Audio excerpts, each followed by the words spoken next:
Hello, BookTube. I'm the Book Goblin. Recently I have been reading Children of Time by Adrian Tchaikovsky.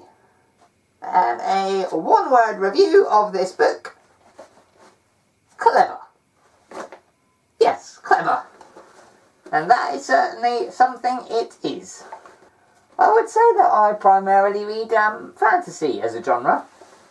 But I make many forays into other genres. One of the genres that I find most hit and miss is sci-fi. I've read some truly amazing sci-fi and some amazingly dreadful sci-fi. This book definitely comes under the amazing category. I have a lot of very positive things to say about it. Now, it's not the sort of book that you see mentioned often on BookTube. It lacks a lot of the commonly popular themes. There's not much romance to speak of. It's not a retelling of anything. It is a truly original and very thought-provoking novel. I believe it won some sort of award a few years ago. And having read it, I can say that it is truly deserving.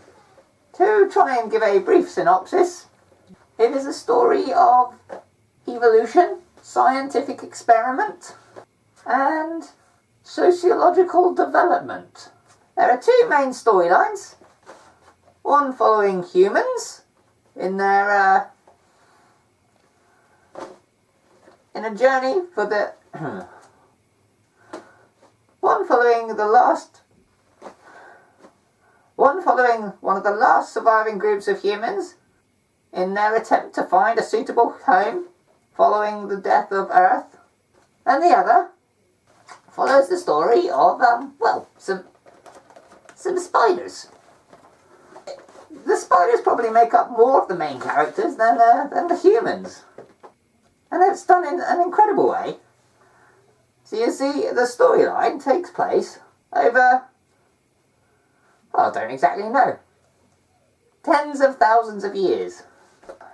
And it follows the evolution of spiders into a sentient spacefaring species, aided somewhat by a human bioengineered virus that was intended to accelerate evolution.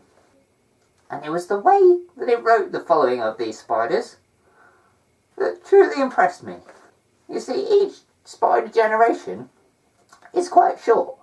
And, they're creepy crawlies. They don't tend to achieve much in one short spider lifetime. So what the author did was pick a name. Portia.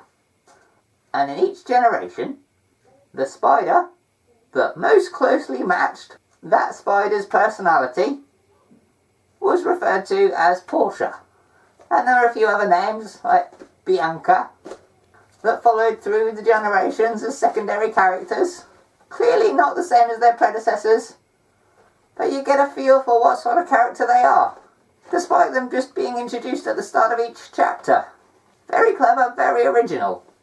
And it goes through all the social developments that drives a forming civilization. For example, for those of you that love creepy crawlies, you may know that female spiders are much bigger, stronger, sometimes even eat the males if they're hungry. And that happens in this book.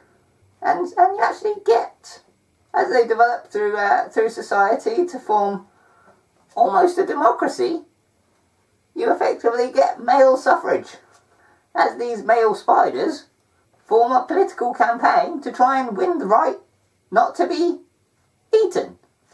And all the while you've got the humans travelling through space, and with them it works a bit different. To cross the tens of thousands of years, you have people in cryogenic stasis, things like that. And they're dealing with their own human issues of betrayal and mutinies and stuff.